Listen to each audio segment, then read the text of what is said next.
I've kind of come up with this theory that H. pylori is in some of these other infections are really like a secondary infection due to like a primary mold exposure. So I remember being a kid playing in my grandmother's basement who had flooded on many occasions.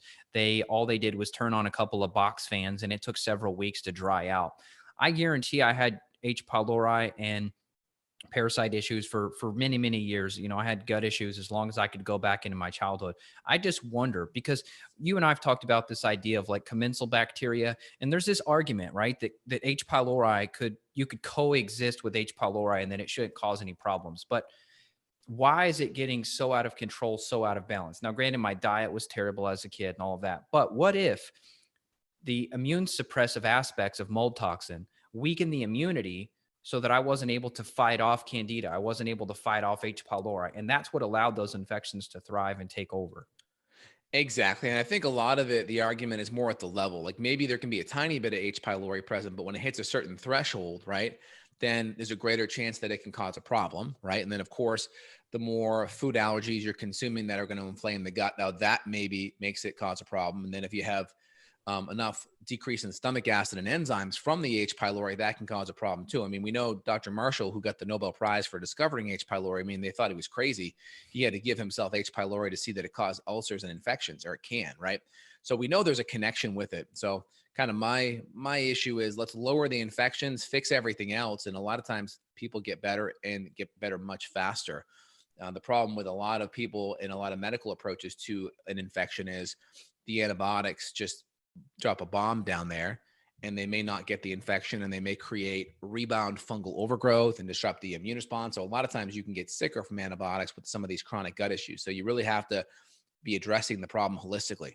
Yeah, well said. So, I mean, if you go to a conventional doctor and you do get diagnosed with H. pylori, the first problem is the testing is really bad in the conventional world. And so, a lot of times they'll miss the infection. But if they did find the H. pylori, they'll do triple or quadruple therapy, 3 or 4 antibiotics at the same time, often multiple rounds of that due to the antibiotic resistance. And then, as you Correct. mentioned, now you've got even more. Let's say you came in with bloating, as we talked about, but you went the conventional rabbit hole. And then now you've got the yeast problem, and then you've probably got even more bloating there. So, I would never do this study, but it would be very interesting to test this theory if you take 10 people that have high H. pylori that also have high mold toxin that's we know is suppressing the immune system in various ways. What would happen if you just focused on a mold detox protocol? Would the immune system gain the upper hand on the H. pylori to get it back in balance? I would never test that, right? We're always going to do both at the same time, use antimicrobials and use detox support at the same time. But it'd be interesting to test this theory of it being a quote, opportunistic bacteria that in Yeah. theory you could shut it down if the immune system was strong enough.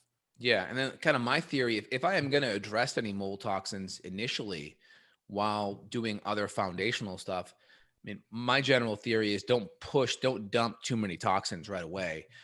If I'm going to do anything, I may just gently nudge in some binders or some gentle lymph support, but I'd probably spend more of my time and effort fixing the home if there's an acute exposure on where those infections, where the mold may be coming from. What's your take on that and how you periodize that? The home is always part of the investigation. So if you see that there's like high levels that show up and people are like, okay, why are you going on a tangent about this? Well, it's a huge gut issue. If you just look up Dr. Richie Shoemaker, he's a guy who's been working on these issues for 25 years.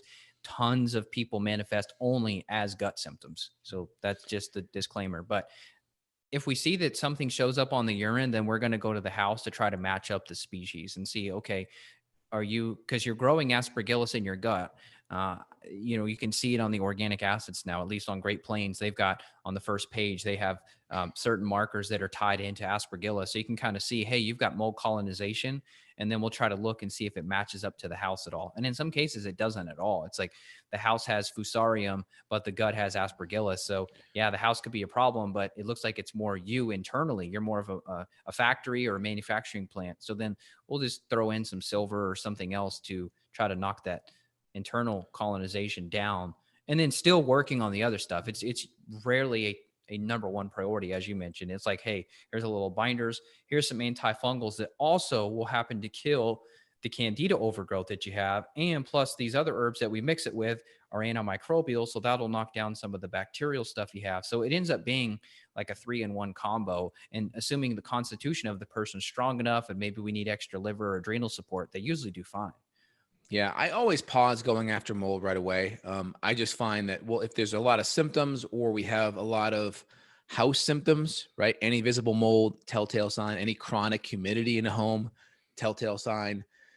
If we see things tend to be a little bit more moist on the wall, right? We can get a moisture meter, we can detect some of that stuff, history of leaks, those kind of things. Then we'll definitely just do a simple house test, because the thing about a house test is if you got 5 people in the house, then all 5 benefit from that test. So it's kind of Totally. like a 5-in-1. So I definitely like the house testing because it definitely gives you your best bang for your buck, number one. And then we'll typically remediate or address some of those things. Or if we don't see any big red flags, we'll just maybe get a higher quality air filter. So we'll do a lot of the Austin Air stuff, which is a great one because of the zeolite and the activated charcoal.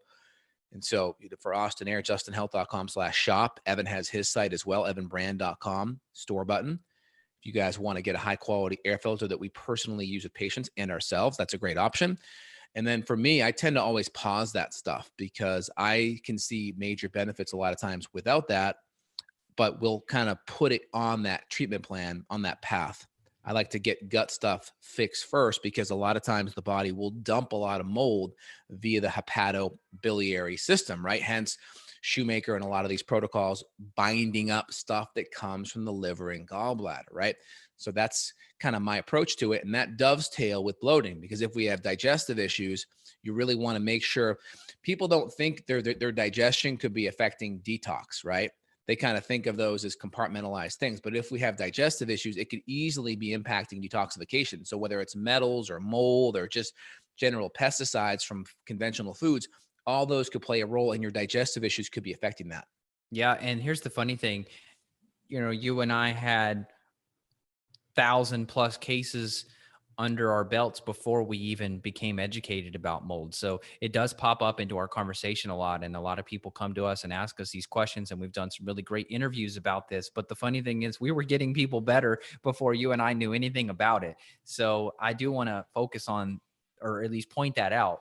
Now, I think it's just helping us to add an extra puzzle piece to the puzzle, because there are certain cases where resolving the gut issues like the parasites and the bacterial stuff, you'll look at the gut report, right? We'll have side by side. Oh, great. We cleared out the infections, but we still have these symptoms, the brain fog, the dizziness, the sleep issues, right? So now we know, hey, that other puzzle piece could be this because we did clear out the gut infections. But I would agree with you and argue maybe what 80-90% of the time you could resolve those type of symptoms, the bloating and such, just from the gut issues, the liver, the gallbladder support alone.